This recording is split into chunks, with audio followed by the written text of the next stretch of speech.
Hi everyone, today we are diving into the essentials of planning your next triathlon racing season. So whether you're just starting out or you're a seasoned triathlete, having a well thought out plan is crucial for success. And in this video, we'll walk you through the key considerations for crafting your best ever triathlon season. Also, stick around until the end and we'll share with you a really useful free download that will help you plan like a pro. So let's get started. It's essential to reflect on the experiences you've had this year in order to set yourself up for success in the coming year. So take the time to sit down and make a comprehensive list of all the things that went well. Recognize and celebrate successes so you can replicate and build on them, but don't just stop with the good stuff. It's even more crucial to identify the areas where things didn't go as planned. So put together a list of these challenges and setbacks and reflect on why they happened and think about what you can do to improve and prevent similar issues in the future. By thoroughly analysing both your successes and setbacks, you can create a more effective strategy for improvement and growth in the next year. And don't just focus on the obvious swim, bike and run elements either. Remember to think about how other things like transitions, nutrition, fatigue, recovery and injuries affected how things went too. They can be the key to unlocking easier PBs next year. First things first, set clear goals for the season. Are you aiming to complete your first race, achieve a personal best, or qualify for a championship? Now, write these goals down, ensuring that they are smart and align with your other life commitments. So what does SMART mean?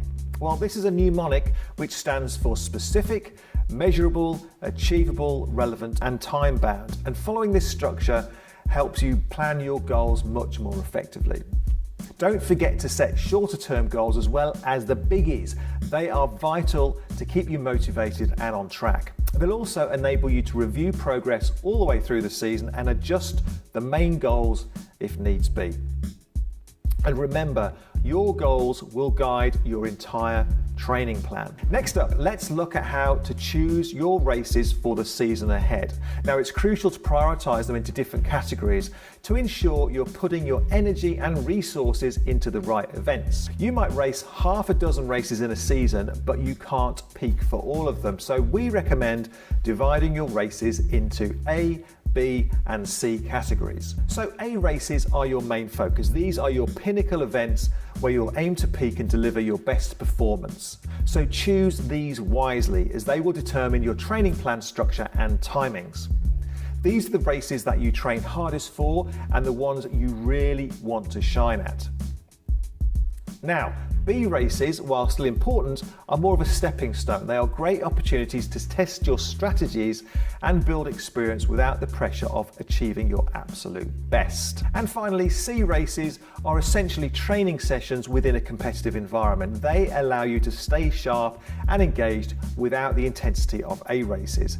And this helps you build your fitness progressively throughout the season. So take your time, plan carefully and make sure you prioritize races to maximize your performance and enjoy your racing season to the fullest. Also, try to space them out throughout the season to allow proper preparation and recovery. Now you need to break the year into training and racing phases, and at Do3 we take athletes through a number of phases as we prepare them for their A race. Each phase is usually 8 weeks in length and has a different focus, with each one designed to give the athlete the mental and physical preparation they need to be ready come race day. Our phases include speed and power, speed endurance, aerobic endurance, and then long distance prep. We also have off-season phases and athlete-specific phases where they can work on their weaknesses. Now, if you have your own coach, they should be able to advise you on this, but if you like, you can get in touch with us and I'll post a copy of our contact link down below. Now also, depending on your race distance, your training plan will vary in length. Now, our sprint triathlon plans are 12 weeks of training. Olympic distance are 20 weeks, middle distance 28 weeks, and full distance 36 weeks. Now let's talk about recovery. It's really important to include recovery time in your training. This is the time when your body adapts to the training and gets stronger and fitter. Recovery includes everything from easy pace in between intervals in individual training sessions through to recovery days each week deload weeks after intense training blocks, and a complete break at the end of each season. At all levels, you also need to rest your mind by switching off from the intensity of the sport and training for a while. Post-race season, it's good practice to focus on something completely different for a while. So socialize, spend more time with your family, and do exercise just for fun.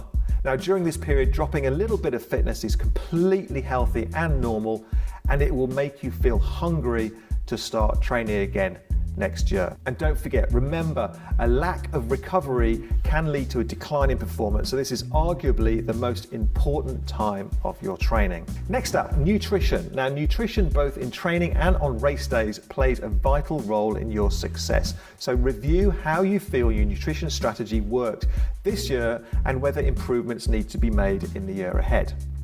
Develop a nutrition plan that fuels your training and optimizes race day performance. And remember, good nutrition not only ensures you have enough energy for training, but also helps with recovery and strength building. Also, experiment with different nutrition strategies during the training and off season to see what works best for you. And finally, don't blow the family finances. There's no getting away from it. Triathlon can be an expensive hobby, and it's easy to get carried away spending money on both races and the latest kit.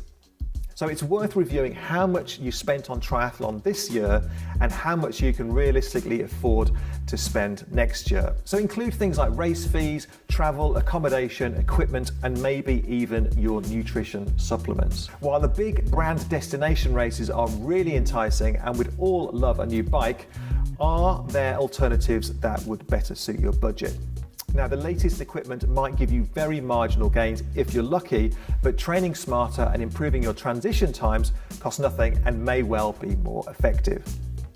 Similarly, make sure the equipment you do have is well maintained and set up as well as possible to ensure everything runs smoothly on race day. So there you have it. With these considerations in mind, you're set to plan an effective triathlon season.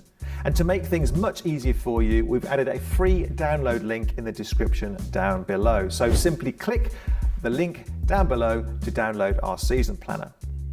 Finally, if you prefer someone to do the bulk of the season planning for you, take a look at our online training plans. Again, I'll pop the link down below. And that's it for today. So if you found this video helpful, please give it a thumbs up and subscribe for more tips. Thanks for watching, and I'll see you next time.